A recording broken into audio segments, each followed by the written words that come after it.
Here we are, folks, on Mount Lemmon. We are in the Strands, a stand of big aspens. It's just absolutely gorgeous. It's about 68 degrees Fahrenheit, and we are at close to 8,200 feet above sea level.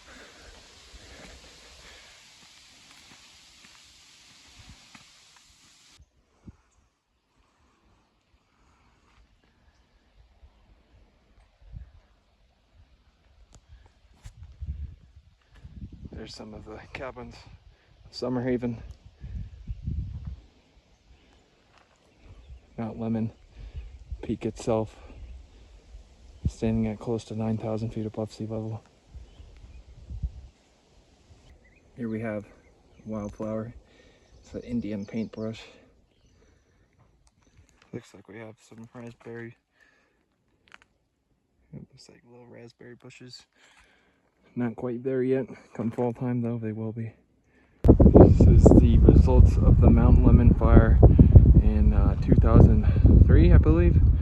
So just a massive fire that almost destroyed the town of Summer Haven up here. It's huge burn scars, but over this past 20 some odd years it's recovered, and we can see that there's areas that weren't touched that wildland firefighters and others preserved. So kudos to them. Thank you for your service. But this is down in where we should have started, down in Marshall Gulch there, but we're going up along this ridge line following the Mid-Spring Trail. So hopefully we get some good views, which we have so far.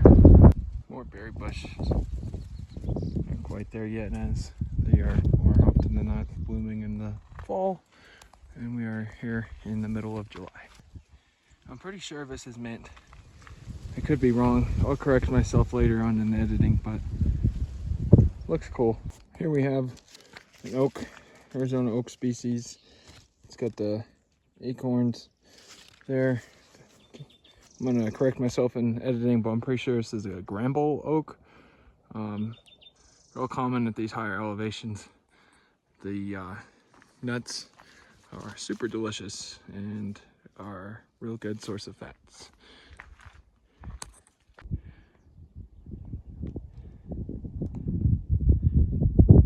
May have lied, that actually might be Mount Lemmon, or the ski area. So got these massive granite peaks. Here is the Sky Islands. So we're up above about 8,000 feet above sea level, and Tucson roughly sits at 2,000 or so feet. But we have these massive mountains that come up out of the the ground to form these islands, as they're so-called referred to, because it's just different biomes, different species that are habitating here. So we have animals and flora and fauna that exist at these high peaks and these isolated regions that don't exist anywhere else. So that's where that comes from. They were cut off as a result of the receding waters of the flood, and with changes in climate throughout the however many thousands of years that produced differing conditions down below in Tucson. It's more of a desert grassland desert where it receives far less precipitation versus up here. So we can see all these differing. We have a lot more alpine type environments with Douglas fir, ponderosa pine, and then down below is more saguaro, cactus, and other desert type of creatures. But just such a cool experience. We're here, it's about 69, 70 degrees Fahrenheit, and then down below in Tucson is closer to 100 degrees. So it's just almost 25 to 30 degree temperature difference. So it looks like we're going down into this valley. See if we can get some good views. We can see here just how vast of a forest this would have been before the burn. We are just swamped and engulfed in a sea of ferns and other smaller plants that at one point or another were covered by the larger trees, like those Douglas firs and ponderosa pines, so that they could grow. So far they're sustaining their life, but there is some signs of sun damage like this right there. That's because what it's usually used to is having large shade from the trees to allow it to be more protected and more humid, and not as much of that exposure, that damage that we're seeing here. But just absolutely gorgeous. Look at all of those ferns. Some form of lizard. I'll put in the description what it is, but right now I'm making guesses. It's definitely not a spotted gecko, but there's been tons of them out here. This is where you ought to be very careful with trail navigation. Always get at least one form of the map, download it, physical, whatever. But here we are, wide open. If you're not paying too close of attention, you could end up wandering. Someone must have took down the wilderness sign, but I'm pretty sure this is Wilderness of Rocks.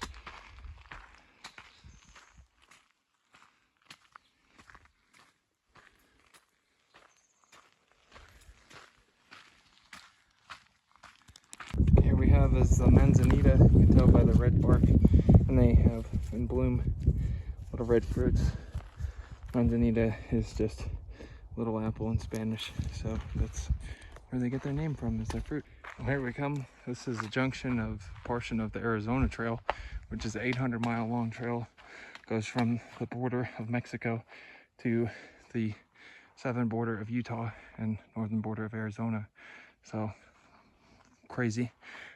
It's closed. This portion of the trail is closed today. They have some construction going on, trail maintenance and other things. So thank you for service. So we're not able to really go that way unless we want to get a ticket. So we can see about going back Mint Springs, or we take the Aspen Trail, which I think is what we'll end up doing. There's Thimble Peak out in the distance, about 7,000-ish feet. We're heading up. We're going to make it to the peak of Mount Lemmon from the backside. So we've got about 1,200 to 1,500 feet of elevation gain. Karens, we love them out here. We don't like them in Target parking lots. Please do not move these. They are not damaging the environment. They're helping people find the way.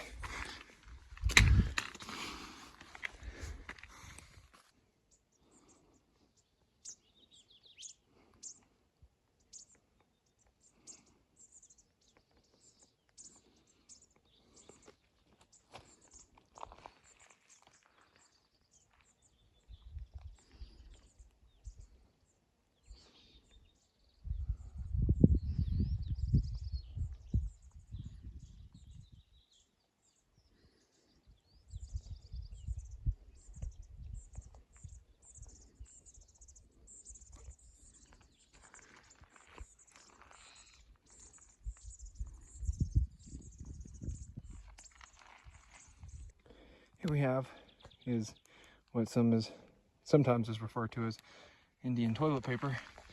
Looks, you know, almost like tobacco.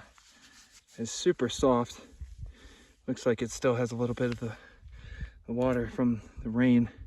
But if you're ever in a bind and you need to go number 2, that stuff's gonna work out just fine. So, and then right next to it is an Indian paintbrush. Beautiful wildflower. So when they grow up taller, it's I believe mullein comes out. Yeah, there's another example of it, what happens. So it'll sprout up at the top, and then even further advanced progression there is that this is actually mullein. So you take the pods and you ground them up and you make a tea, and it's very good for you know, reducing inflammation, for cold and cough symptoms. Super awesome. But yeah, it's pretty awesome little flower and plant segment there. Well, down in there would be another way back to where I started. So that's an option, but we're way up here. We're taking our time. We're enjoying the mountains, becoming one with the mountain. I'm gonna go all the way to the top right there, which is the end of the ski run for Ski Lemmon, for the ski resort. This is actually the southernmost ski resort in the continental United States. So really cool. It hardly gets enough snow to open because they don't make their own, but still cool fun fact.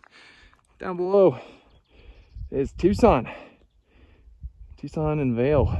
So it's about 7,000-ish feet in elevation difference. Pretty insane. Well, this is incredible. So we are coming down through the Aspen Loop Trail. And I mean, this is wonderful. Huge Douglas fir, blue spruces, some ponderosa, all kinds of beautiful stuff here. This is real dense, real temperate stand of aspen tree. It's just unbelievable. Might rain, but the good thing is that skin is waterproof. But in all seriousness, I do have a rain poncho. My main concern really is with lightning. Do not want to be stuck up here when it's lightning, because I'm holding a metal pole right now. Got a bunch of giant trees, so if it's even remotely sounding like a thunderstorm, I'm running the hell off of this mountain real quick. Well, it looks like we're making our way into Summerhaven. Just completed the loop, and it was great. It's so beautiful up here. Really, just gorgeous. I love coming up here every single time. So we're gonna check out what's going on down in Summerhaven. Maybe grab a beer, maybe grab a cookie. We'll see.